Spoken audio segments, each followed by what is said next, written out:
കറി നന്നായിട്ട് കുറുകി കിട്ടിയിട്ടുണ്ട് കേട്ടോ.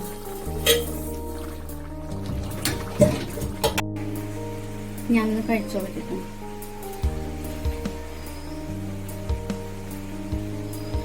ഹലോ, എല്ലാവർക്കും ഞങ്ങളുടെ പുതിയ വീഡിയോയിലേക്ക് സ്വാഗതം. വെള്ളക്കടല കൊണ്ട് എങ്ങനെ നല്ല അടിപൊളിയായിട്ട് ഒരു കറി ഉണ്ടാക്കാമെന്നാണ് ഞാനിന്ന് വീഡിയോയിൽ കാണിക്കുന്നത്. ഇത് നമ്മുടെ ചപ്പാത്തിയുടെ കൂടെ കഴിക്കാൻ ബെസ്റ്റ് ആട്ടോ. പക്ഷേ ചോറിൻ്റെ കൂടെ നമുക്ക് അത്രയ്ക്ക് അങ്ങോട്ട് പോരാ. അപ്പം ഞാൻ കൂടുതൽ പറയുന്നതിനേക്കാൾ നല്ലത് നിങ്ങളൊന്ന് വീട്ടിലൊന്ന് ട്രൈ ചെയ്ത് നോക്കണം. അപ്പം നമുക്ക് വീഡിയോ കണ്ടിട്ട് വരാം. അതിനു മുന്നേ നമ്മുടെ ടിപ്പ് ഞാൻ പറയാം.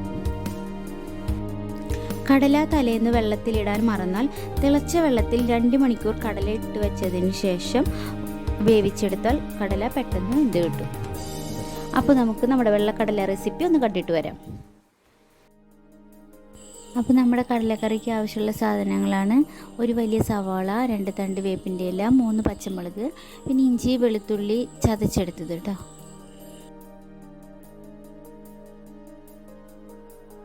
ഇത് നമ്മുടെ വെള്ളക്കടല നമ്മുടെ സാധാ കടല പോലെ തന്നെ തലേന്ന് വെള്ളത്തിലിട്ട് കുതിർത്തി ഇപ്പോൾ രാവിലെ എഴുന്നേറ്റിട്ട് മഞ്ഞൾപ്പൊടി ഉപ്പിട്ട് വേവിച്ച് കുക്കറിൽ വേവിച്ചെടുത്താട്ടാ. ഒരു 2 വിസില് വന്നപ്പോൾ വെന്തു കേട്ടാ. ഇതാണ് ഇതിന്റെ കറക്റ്റ് വേവ്. അപ്പം ഇതിന്റെ ഗ്രേവി ഉണ്ടാക്കാൻ പോവാം. അപ്പം ഞാൻ കുറച്ച് കടല വേവിച്ചത് മാറ്റി വെച്ചിട്ടുണ്ട് കേട്ടോ. ഇത് നമ്മൾ നന്നായി ഒന്ന് അരച്ചെടുത്തിട്ട് കറിയുടെ കൂടെ ചേർക്കുകയാണെങ്കിൽ നമ്മുടെ കറി നല്ല ഒരു തിക്നെസ് ആയിട്ട് കിട്ടും. അപ്പോൾ ഇത് നല്ലൊരു ടിപ്പാട്ടോ, ഇതിങ്ങനെ അരച്ച് വെച്ചിട്ട് ഒഴിക്കുന്നത്. അപ്പം ഞാൻ അത് ഒന്ന് മാറ്റി വയ്ക്കുന്നുണ്ട്. നമ്മുടെ ചട്ടി ചൂടായിട്ടുണ്ട് കേട്ടോ. അപ്പം ഇനി അതിലേക്ക് ഞാൻ കുറച്ച് വെളിച്ചെണ്ണ ഒഴിച്ച് കൊടുക്കുന്നുണ്ട്. അപ്പം ഞാൻ ഇതിലേക്ക് നല്ല ഇഞ്ചി വെളുത്തുള്ളി ചതച്ച് വെച്ചതാണ് ആദ്യം ഇടുന്നത്.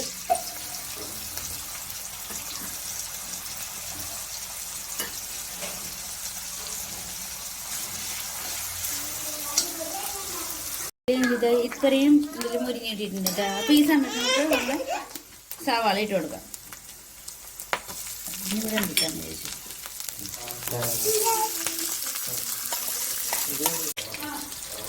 പച്ചമുളക് ഇട്ട് കൊടുക്കാം. അതിന് ശേഷം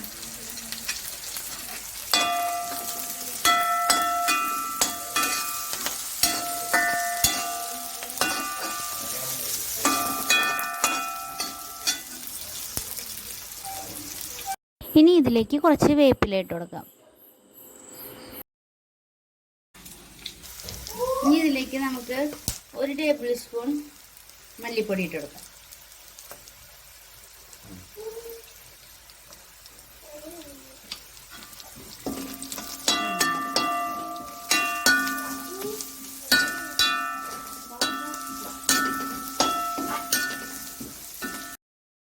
ഇനി ഇതിലേക്ക് കുറച്ച് മഞ്ഞൾപ്പൊടി ഇട്ട് കൊടുക്കാം.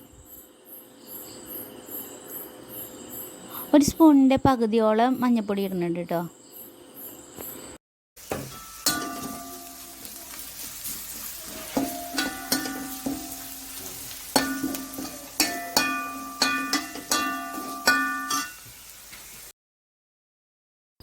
ഇനി 1 ടീസ്പൂൺ മുളക് പൊടി ഇട്ട് കൊടുക്കാം കേട്ടോ.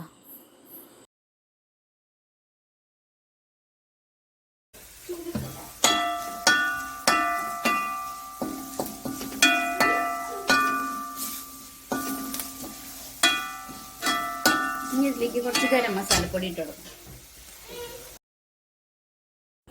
ഇനി ഇതിലേക്ക് നമുക്ക് 1 ടീസ്പൂൺ ഗരം മസാലപ്പൊടി ഇട്ട് കൊടുക്കാം. നന്നായി ഒന്ന് വഴറ്റിയെടുക്കാം കേട്ടോ. ഇതിലേക്ക് നമുക്ക് നേരത്തെ വേവിച്ച് വെച്ച കടലയുടെ വെള്ളം ഒഴിച്ചു കൊടുക്കാം.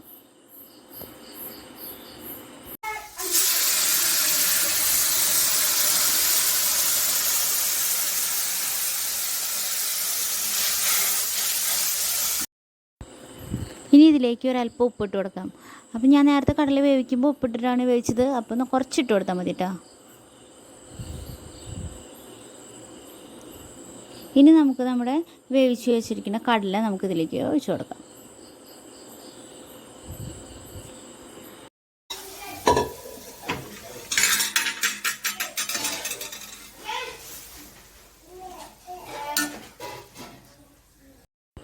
ഇപ്പം നമ്മുടെ കറിയുടെ കൺസിസ്റ്റൻസി കണ്ട ഭയങ്കര ലൂസാണ്.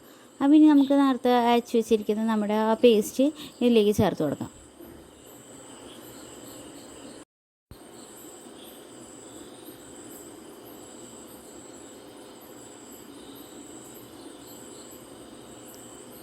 നന്നായി ഒന്ന് മിക്സ് ചെയ്ത് കൊടുക്കാം. എന്നിട്ടൊന്ന് തിളയ്ക്കണ വരെ നമുക്കൊന്ന് വെയിറ്റ് ചെയ്യാം. കറി നന്നായി തിളച്ചു പോണ്ട. നമ്മുടെ കറിയുടെ കൺസിസ്റ്റൻസി ഭയങ്കര കട്ടിയായിട്ട് കിട്ടി. ഇതാണ് നമ്മുടെ കറക്റ്റ് പാകം കേട്ടോ. അപ്പം നമ്മുടെ കടലക്കറി ഇവിടെ റെഡി ആയിട്ടാ. അപ്പോൾ ഇതെന്ന് വെച്ചിട്ടുണ്ടെങ്കിൽ സാധാരണ ആർക്കും അങ്ങനെ വെള്ളക്കടല താല്പര്യം ഉണ്ടാവില്ല. പക്ഷേ ഇങ്ങനെ ഒന്ന് ട്രൈ ചെയ്ത് നോക്കട്ടോ. പക്ഷേ ചോറിൻ്റെ കൂടെയല്ല, നിങ്ങൾ ചപ്പാത്തിയുടെ അല്ലെങ്കിൽ ബ്രേക്ക്ഫാസ്റ്റിൻ്റെ കൂടെയൊക്കെ ഒന്ന് ഉണ്ടാക്കി നോക്കി നോക്കുക. അപ്പോൾ അടിപൊളിയാട്ടോ. അപ്പോൾ നിങ്ങൾ ഇതുപോലൊന്ന് ട്രൈ ചെയ്തിട്ട് അഭിപ്രായം പറയണേ. അടുത്ത വീഡിയോയുമായി കാണുന്നത് വരെ എല്ലാവർക്കും ബായ്.